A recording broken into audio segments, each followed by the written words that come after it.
आनंद के साथ रहिएगा। मैं इसी तरह अच्छी अच्छी धीरे धीरे बात करता रहूँगा। देशभक्ति का भी एक कभी उधर जैसा बताया दादा ने, देशभक्ति की भी बात धीरे धीरे होगी। मुझे भी देशभक्ति करने का शौक था दादा। मैं सोचा कि मैं क्या करूं, तो मैं पुलिस में भर्ती होना चाहता था। अच्छा, दरोगा जी इधर बैठे हैं, तभी मैं सोच रहा था कि इधर वार्ड नंबर 18 इतना शांत क्यों बैठा है। हमारे यहाँ दरोगा नहीं, एसपी होता है, सीएसपी होता है, डीएसपी होता है, टीआई होता है, आईजी होता है। दरोगा होता नहीं है, नहीं तो फिर वो नहीं। पुलिस पर दरअसल मैं कविता सुनाना बंद कर दिया हूँ। ये विकास भैया सुनाते हैं, मैं दरअसल बंद कर दिया हूँ दादा, जब से चालान का रेट इतना ज़्यादा बढ़ गया।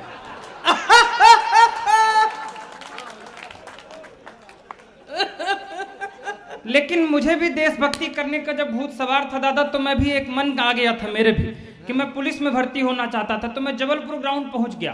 सामने एसपी साहब खड़े थे, हवलदार साहब खड़े थे। बोले सीना में फीता लगाओ, बताओ देश के लिए क्या कर सकते हो, तभी पुलिस में भर्ती हो पाओगे। साहब एकदम खून उबल रहा था एकदम। मैंने कहा मैं देश के लिए अंतिम सांस तक लड़ सकता हूँ। खुश नहीं हुए। बोले दूसरी बार फीता लगाओ, सीने में बताओ देश के लिए क्या कर सकते हो, तभी पुलिस में भर्ती हो पाओगे। साहब लहू का कतरा कतरा देश के नाम कर सकता हूँ, और क्या करूँ, तब भी खुश नहीं हुए। बोले अंतिम मौका दे रहा हूं, ठीक से फीता लगाओ और बताओ देश के लिए क्या कर सकते हो, तभी पुलिस में भर्ती हो पाओगे। हम सीना में फीता लगाए और सांस फुला के बोले दादा भाई हम कह साहब ऐसा है कि हम 1.5 लाख तक दे सकते हैं।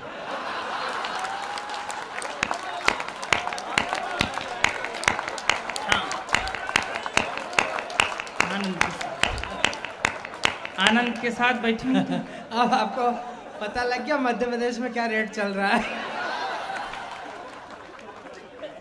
रेट वोट ये तो पुराना है, अब 10 लाख हो गया है। आप सबका आशीर्वाद मिलता है बस। थोड़ा अपडेट रहा कर। वो उस जमाने की बात है। हम आनंद के साथ रहिए। दरअसल क्या है, अभी तक जब तक ये सम्मान समारोह वगैरह चल रहा था, आप लोग एकदम शांत बैठे थे। इधर भाभी जी लोग भी कुछ आई हैं, उनके वजह से कुछ श्रीमान जी लोग, भैया लोग, ऐसे पतिदेव लोग बैठे थे एकदम डरे हुए, इस तरह मुंह बना के बैठे थे जैसे इस समय हनी ट्रैप से नेता अफसर डरे हुए। एकदम आनंद आनंद रहिए। तो एकदम मस्ती बजाना है तो एक बार पूरा सदन जोरदार ताली बजा कर बताइए तू चेहरा में कब। अरे मालूम पड़े कल से इसी का नाम नहीं आ जाए। ऐसे ही आनंद। दरअसल अभी विश्वास नहीं हो रहा था कि आप लोग श्रोता ही हैं। मेरे धोखा हो जाता है। विवाह के पहले मैं एक बार और आया था सपना कवि सम्मेलन पढ़ने। मैं उस समय गीतकार भी बहुत अच्छा था। दादा संचालन कर रहे थे, ये मुझको खड़ा कर दिया। हाँ ऐसा होता है। मैं विवाह के पहले जब आया, मैंने 15 मिनट तक आंख बंद करके गीत पढ़ा। अब जरा शंका थी थोड़ा थोड़ा कि जो लोग श्रोता नहीं है वो बताएंगे कि अंतिम पंक्ति में श्रोता ही बैठे हैं। हम 15 मिनट तक आंख बंद करके गीत पढ़े राजीव भैया की तरह। जब आंख खोले तो केवल एक ही श्रोता बचा था, बाकी सब चले गए थे। हम प्रणाम कर लिए उसको। हम कहे भाई साहब आपको मैं दंडवत प्रणाम करता हूं, बताइए मैं आपके लिए क्या करूं। आप ISI मार्क के एकदम श्रोता है, बताइए मैं आपके लिए क्या करूं। तो वो हाथ जोड़ के बोला भाई अब कुछ मत करिए, और अगर आप शांत हो जाते तो मैं ये कुर्सियां और माइक लेके चला जाता। मैं टेंट वाला बैठा हूं अभी। आप शांत हो जाते एकदम ताली वाली बजाते रहेंगे तो थोड़ा अच्छा लगेगा। आदत हो जाती। ये जैसे लाइट से माइक चल रहा है, ऐसे ताली की हम कवियों की आदत हो जाती। आदत किसी की खराब ना हो जाए, बड़ी खराब चीज होती है। हमारे मोहल्ले में एक बस कंडक्टर की शादी हुई तो आदत खराब थी।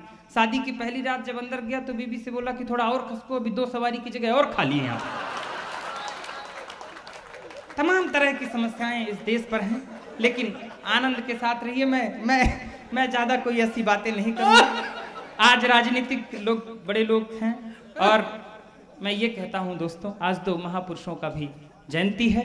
एक वो महापुरुष जिसने कभी किसी औरत की फटी साड़ी देखकर आजीवन धोती पर रहने का वचन लिया, और एक वो महापुरुष जिसने एक रेल दुर्घटना होने पर भी अपने तत्कालीन रेल मंत्री पद से इस्तीफा दे दिया था। उन दोनों महापुरुषों की जयंती पर एक बार पुरजोर तालियां यहां से वहां तक वो चेहरा बताए कि कवि सम्मेलन उनकी याद में शुरू हो रहा है, उनकी स्मृति में शुरू है।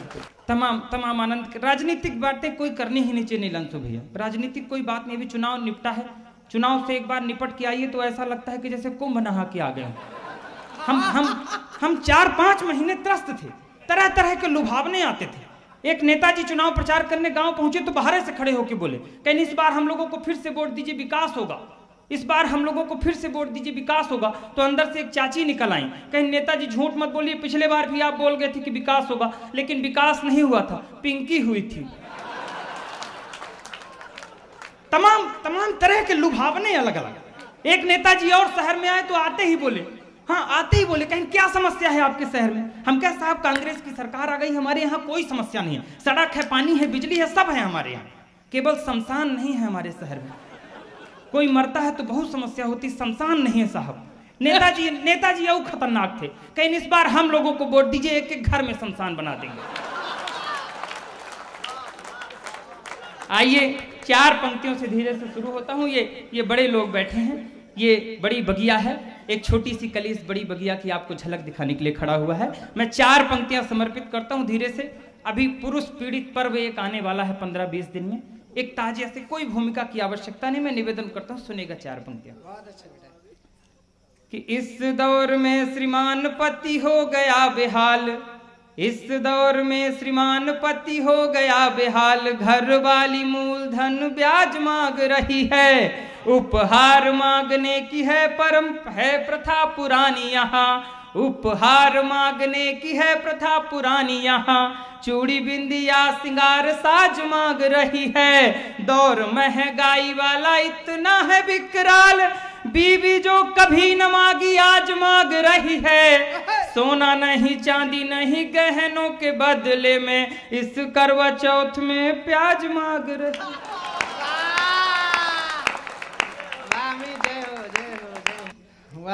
मैं तरोताजा विवाहित पुरुष हूं, उभरता हुआ पति, कि मैंने एक शादीशुदा मित्र से ये पूछा, यार तुम ये बताओ दूल्हा घोड़े पे क्यों जाता है? ये नचिकेता ओज सुनाता है, मैं एक खोज की बात सुनाता हूँ। मेरे मन में एक बात आई दादा भाई कि आखिर दूल्हा घोड़े पे ही क्यों जाता है, गधे पे क्यों नहीं जा सकता? दादा 4 पैर का तो गधा भी होता है।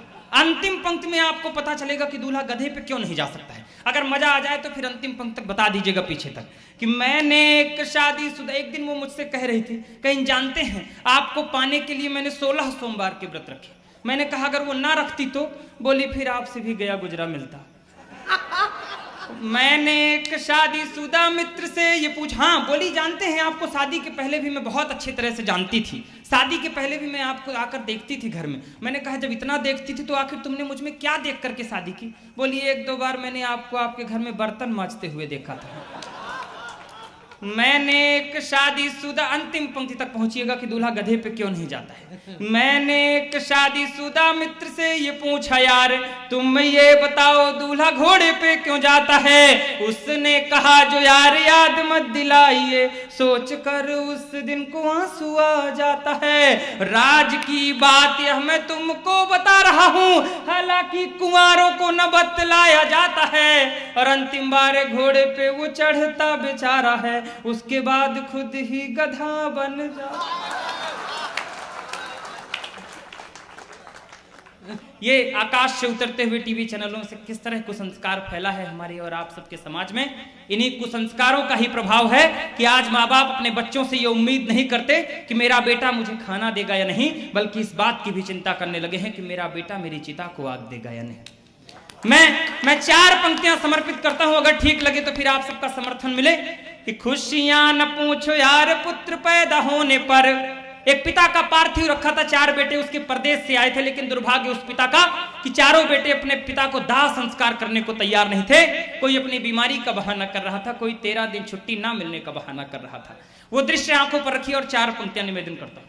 कि खुशियां न पूछो यार पुत्र पैदा होने पर, परिवार वाले लोग नाचते व गाते हैं। बेटे की संवारने के लिए जिंदगी को रोज माता पिता सपने भी कितने सजाते हैं। वक्त का ये खेल देखो बेटे जब कमाने लगे, समय बदला। वक्त का ये खेल देखो बेटे जब कमाने लगे, सपने माँ बाप के वो आंसू बन जाते हैं। और अंतिम पंक्ति में एक शब्द का 2 अर्थ में प्रयोग किया है, अगर अंदर तक झकझोरे तो फिर पीछे तक हाथ खोलिएगा। वक्त का ये खेल देखो बेटे जब कमाने लगे, सपने माँ बाप के वो आंसू बन जाते हैं। कंधे पे पिता ने जिन बेटों को घुमाया कभी, वही बेटे आज कंधा देने में लजाते हैं। कंधे पे पिता ने जिन बेटों को घुमाया कभी वही बेटे आज। 4 पंक्तियां और समर्पित करता हूं, बड़े लोग बैठे। मात पिता ईश्वर का रूप दूसरा थे यहाँ, लगता है जाने किस दौर की ये बात है। इन बड़े लोगों के बीच शायद मैं कभी बन पाया या नहीं इनको सुनकर, लेकिन अंतिम पंक्ति में एक पलट और करता हूं अपनी बुद्धि से, अगर ठीक लगे तो आशीर्वाद दीजिएगा। मात पिता ईश्वर का रूप दूसरा थे यहाँ, लगता है जाने किस दौर की ये बात है। सुख बल जीवन का नहीं कुछ जान पाए, पढ़े भी नहीं थे किंतु बच्चों को पढ़ाते हैं। और अपनाने वाला भी जो बच्चों को खिलाते थे वो आज भी 2 रोटी बड़ी मुश्किल से पाते हैं। लोरियां सुना के बेटों को सुलाते थे कभी जो, आज बेटों की वो सुन गालियां सो जाते हैं। लोरियां सुना के बेटों को सुलाते थे कभी जो। आइए एक कविता समर्पित करता हूं जो पहले दौर का समय मेरे लिए निश्चित था। मैं एक कविता समर्पित करता हूं जो शायद अमित शुक्ला को इन बड़े लोगों के बीच खड़े होने के लायक बनाया। लेकिन ये सब संस्कार की बातें, हम सब रीवा सपना के लोग हैं आदित्य दादा। हमारा संस्कार जरा दूसरे तरह का होता है थोड़ा सा, हम ज्यादा संस्कारवान होते हैं, पूरे हिंदुस्तान में ही संस्कारवान।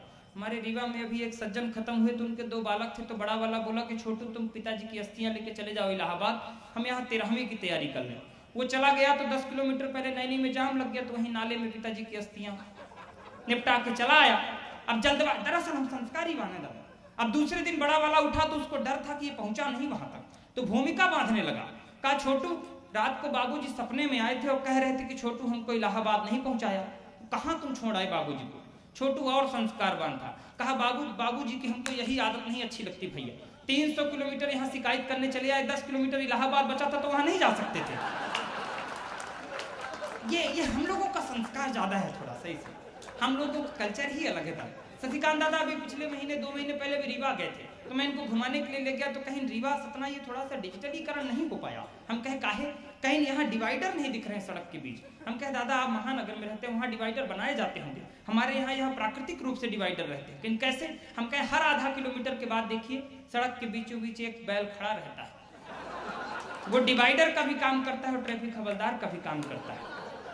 आइए मैं एक कविता समर्पित करता हूँ, निवेदन करता हूँ, जो मेरी परिचय की कविता है। 2.5 से 3 मिनट मैंने तालियां आपसे बजवा ली हैं। इस कविता की भूमिका केवल इतनी है कि मैं जब पति बना तो हर पुरुष का सपना होता है कि पति बनने के बाद पिता बनना। जब कभी एक पिता बनना चाहा तो कवि की कल्पना कहां से कहां तक गई। निवेदन करता हूं, कोई ताली नहीं, कोई बाह नहीं, मेरे मन से जुड़िएगा। अगर मैंने आपके चेहरों पर खिलखिलाहट लाने की कोशिश की है तो कसम उस खिलखिलाहट की थोड़ी देर मेरे मन से जुड़िएगा। चित्र बनाइएगा, छंद मुक्त रचना 2 से 2.5 मिनट। निवेदन करता हूं, मंच का भी आशीर्वाद चाहता हूं कि कल रात मैंने एक सपना देखा। सपने में कोई अपना देखा, एक अजनबी सी सूरत थी, देखने में बड़ी खूबसूरत थी। मैंने पूछा क्यों मौन हो तुम, प्यारी ये तो बताओ कौन हो तुम। बोली अभी तक धरती ने मुझे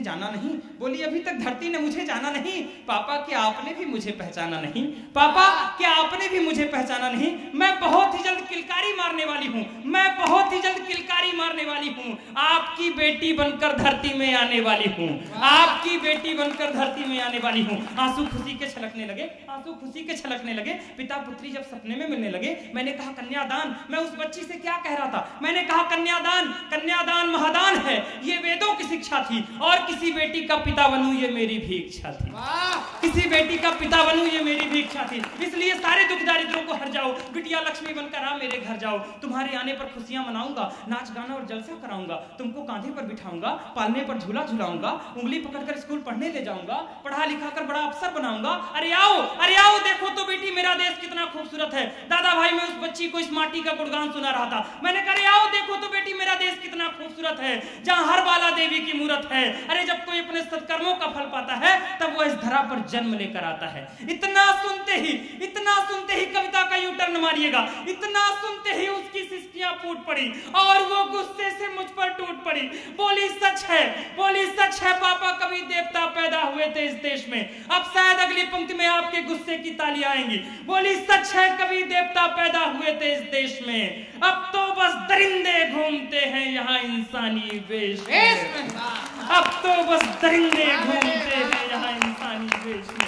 3 साल की बच्ची, 5 साल की बच्ची। सतना रीवा इतनी सी छोटी सी जगह हमारी, लेकिन अंदर इन 2 से नहीं बच रहा।